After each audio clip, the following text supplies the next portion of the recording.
लखनऊ के अलीगंज स्थित coaching centre में लगी आग ने सिर्फ एक इमारत को नहीं जलाया, बल्कि 15 परिवारों के सपनों, उम्मीदों और भविष्य को भी राख कर दिया। हादसे के बाद उठ रहे सवालों के बीच अब पूरे उत्तर प्रदेश में अचानक फायर सेफ्टी को लेकर हलचल तेज हो गई है।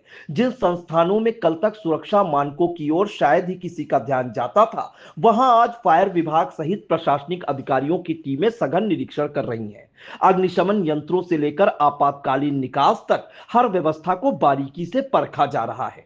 यूपी के सीतापुर, इटावा से कानपुर तक, हापुड़ से मऊ तक, बहराइच से बरेली तक और कई अन्य जनपदों में फायर विभाग की टीमें लगातार निरीक्षण कर रही हैं। कोचिंग संस्थान, लाइब्रेरी, स्कूल, अस्पताल, होटल और व्यावसायिक प्रतिष्ठान जांच के दायरे में हैं। कहीं अग्निशमन यंत्रों की कमी पाई जा रही, तो कहीं आपातकालीन निकास की व्यवस्था सवालों के घेरे में आई, तो कहीं फायर एनओसी और सुरक्षा मानकों की अनदेखी सामने आई। हालांकि यह सवाल भी उतनी ही मजबूती से खड़ा हो रहा है कि क्या किसी बड़े हादसे के बाद ही व्यवस्था की आंखें खुलती हैं? क्या सुरक्षा मानकों की जांच और अनुपालन केवल दुर्घटनाओं के बाद की जाने वाली कवायद बनकर रह जाएगी, या फिर इस बार वास्तव में कोई स्थायी बदलाव देखने को मिलेगा? क्योंकि जिन 15 लोगों ने अपनी जान गंवाई, उन्हें अब कोई जांच, कोई नोटिस और कोई कार्रवाई वापस नहीं ला सकती। फिलहाल प्रदेश भर में जारी यह अभियान लोगों की सुरक्षा से जुड़ी गंभीर चिंता और प्रशासनिक जवाबदेही दोनों की परीक्षा बन गया है। अब देखने वाली बात यह होगी कि यह मुहिम कितनी दूर तक जाती है और इसके परिणाम कब सामने आते हैं। आइए अब आपको रूबरू कराते हैं उत्तर प्रदेश के उन जिलों से जहां फायर विभाग व अन्य अधिकारियों ने जांच अभियान चलाया, क्या क्या खामियां सामने आई और इस पूरे मामले पर संबंधित अधिकारियों ने क्या कुछ कहा। सीतापुर में डीएम डॉक्टर राजा गणपतियार के निर्देश पर कई कोचिंग सेंटरों सहित होटलों में भी अग्नि सुरक्षा को लेकर अभियान चलाया गया। शहर कोतवाली इलाके के विजय लक्ष्मी नगर मोहल्ले में प्रशासन जांच के लिए पहुंचा। वहां मौजूद कई कोचिंग में ताला लटका नजर आया। वहीं स्थित कुछ लाइब्रेरी में जांच की गई तो एक लाइब्रेरी में संचालक नहीं मिले। कुछ छात्र मिले जिन्होंने जानकारी दी। फायर से संबंधित अग्निशमन की गहनता से जांच की गई और छात्रों से ही चलवाकर देखा गया। इसी के साथ एक रेस्टोरेंट में सुरक्षा मानक पूरे न होने के चलते उसे जल्द बंद कराने का आदेश दिया गया। जितनी भी लाइब्रेरी बनी हुई हैं, सभी मानक पूरे नहीं कर रही। कॉमर्शियल बिल्डिंग कोई भी नहीं मिली, सभी निजी जगहों पर संचालित है। इस दौरान एसडीएम जनार्दन मौर्य, एसडीएम न्यायिक Seema Singh, CO city Kapoor Kumar, CFO Subhash Singh और बड़ी संख्या में पुलिस फोर्स मौजूद रही।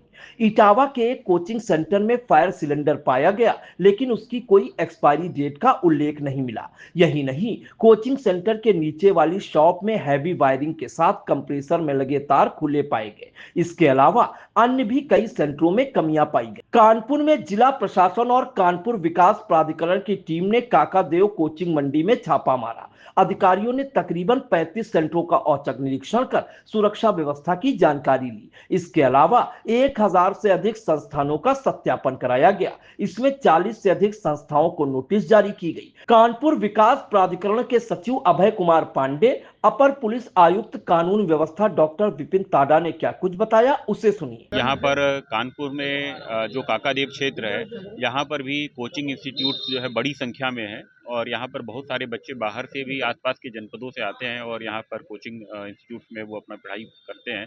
तो उसको देखते हुए जो लखनऊ में कल घटनाक्रम हुआ, उसके बाद भी रात में भी कार्रवाई की गई थी। लगभग 22 इस तरीके की कोचिंग्स पे सीलिंग की कार्रवाई की गई थी।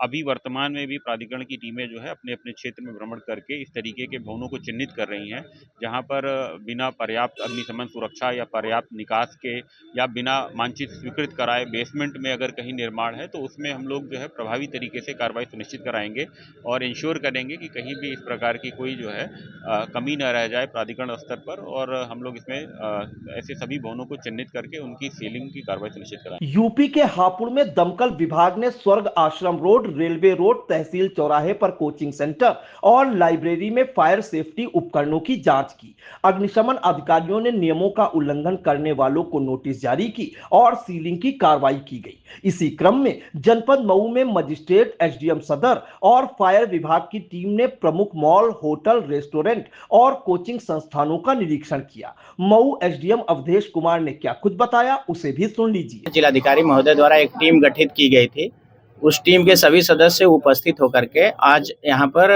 कई व्यावसायिक प्रतिष्ठानों में जो बहुमंजिला इमारतें हैं उसकी जांच की गई है और कुछ मानकों में निश्चित रूप से कमियां पाई गई हैं। उनको संबंधित जो विभाग हैं उनके द्वारा जो है विधिक रूप से कार्यवाही उन पे सुनिश्चित कराई जाएगी। यूपी के बहराइच में सिटी मजिस्ट्रेट डीआईओएस फायर विभाग की टीम ने लाइब्रेरी और कोचिंग सेंटर पर छापेमारी की। अधिकारियों के मुताबिक डीएम को जांच रिपोर्ट सौंपे जाने के बाद मानक विहीन संस्थानों पर कार्रवाई की जाएगी।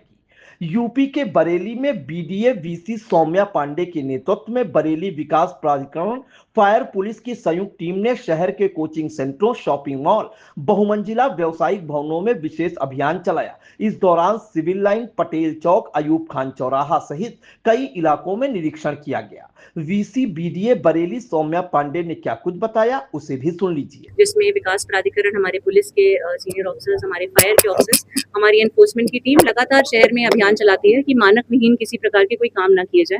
इसी क्रम में आज ये एक स्पेशल अभियान और चलाया जा रहा है जिसमें नक्शे के अनुरूप कार्य हुए हैं कि नहीं, fire NOCs, electrical safety NOCs ली गई हैं कि नहीं, ये सब देखा जा रहा है। जहाँ पे कमियां मिल रही हैं वहाँ निर्देश दिए जा रहे हैं और फिर भी सुधार नहीं होता है तो फिर दंडात्मक कार्रवाइयां नियमानुसार की जाएंगी। चुनावी समर में आया इंडिया का महासर्वे, विधायकों का रिपोर्ट कार्ड, जनता जनार्दन देगी नंबर, टिकट से पहले भरोसे की बाजी, 5 साल के इम्तिहान का परिणाम, काम या सिर्फ वादों का जंजाल।